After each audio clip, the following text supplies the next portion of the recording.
म थाके यार। होइन के भयो र? क्याफे खोलेको 6 महिना भइसक्यो, कस्टमर नै आउँदैन। अब त चलाउन पनि गाह्रो भइसक्यो यार। अनि मार्केटिङको लागि चाहिँ के गरेको छौ?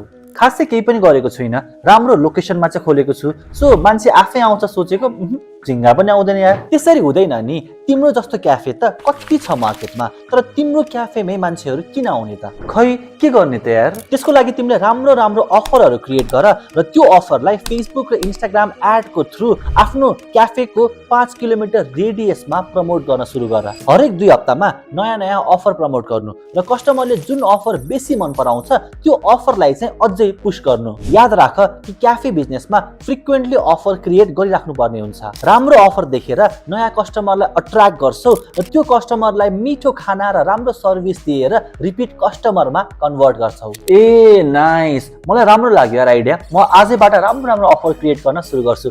तर अझै यस्तै खालको टिप्स चाहियो भने चाहिँ के गर्ने यार? डिजिटल सौगातलाई फलो गर्नु।